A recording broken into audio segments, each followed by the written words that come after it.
ایمان کے بندے ابراہیم کے ساتھ خدا عہد کرتا ہے۔ ہمارے لیے آج کی پہلی تلاوت تکوین کی کتاب اس کا 15 باب 5 سے 12 اور پھر 17 اور 18 آیات۔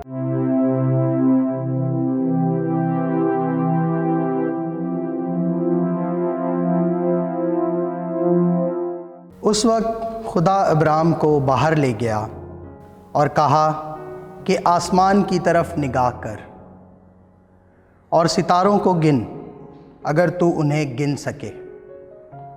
اور اس نے اس سے کہا کہ تیری اولاد ایسی ہی ہوگی۔ میں خداوند ہوں جو تجھے کلدانیوں کے اوڑ سے نکال لایا کہ تجھ کو یہ زمین میراث میں دوں۔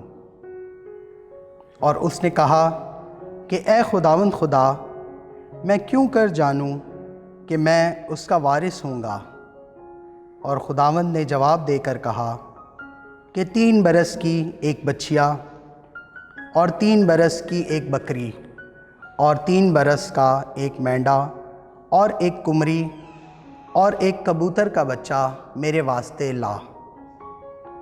اور اس نے ان سب کو لیا اور ان کو بیچ سے 2 ٹکڑے کیا، اور ہر ایک ٹکڑا اس کے دوسرے ٹکڑے کے مقابل رکھا، مگر پرندوں کے ٹکڑے نہ کیے۔ تب شکاری پرندے ان لاشوں پر اترے، پر ابراہیم ان کو ہنکاتا رہا۔ اور جب آفتاب غروب ہونے لگا تو ابراہیم کو گہری نیند آئی، اور بڑی ہولناک تاریکی اس پر چھا گئی۔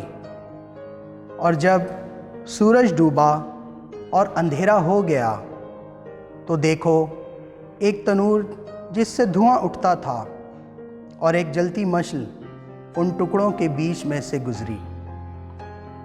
اسی دن خداوند نے ابراہیم سے عہد کر کے کہا کہ میں تیری اولاد کو یہ زمین دوں گا، مصر کے دریا سے لے کر بڑے دریائے فرات تک۔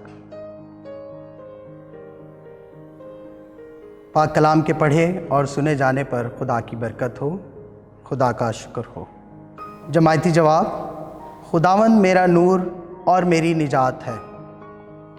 اے خداوند، میری وہ آواز سن جس سے میں پکارتا ہوں، مجھ پر رحم کر اور میری سن۔ میرا قلب تجھ سے ہم کلام ہوتا ہے، میرا چہرہ تیری تلاش میں ہے۔ جماعتی جواب: خداوند میرا نور اور میری نجات ہے۔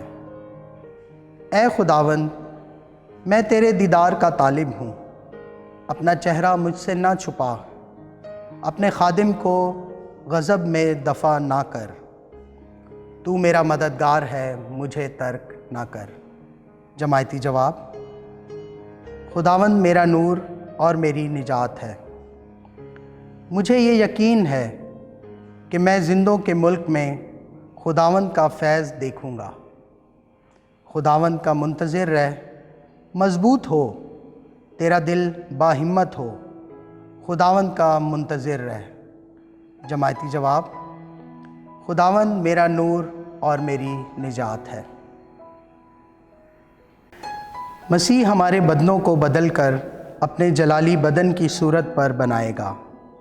ہمارے لیے آج کی دوسری تلاوت مقدس پولس رسول کا خط فلپیوں کے نام اس کا 3 باب 17 آیات سے 4 باب کی پہلی آیت تک۔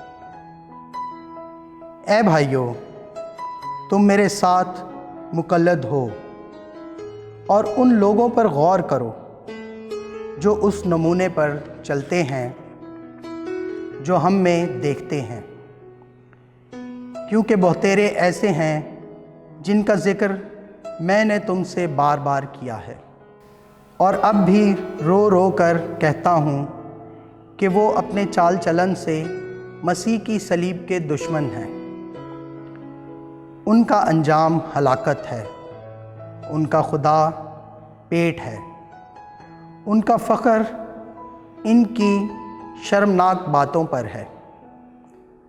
وہ دنیوی چیزوں کی فکر میں ہیں، لیکن ہمارا وطن آسمان پر ہے اور ہم وہیں سے نجات دہندہ خداوند یسوع مسیح کی راہ تکتے ہیں، جس قدرت سے سب چیزوں کو اپنے تابع کر سکتا ہے۔ اس کی تاثیر کے مطابق وہ ہمارے پست حال بدن کی شکل بدل کر اپنے جلالی بدن کی صورت پر بنائے گا۔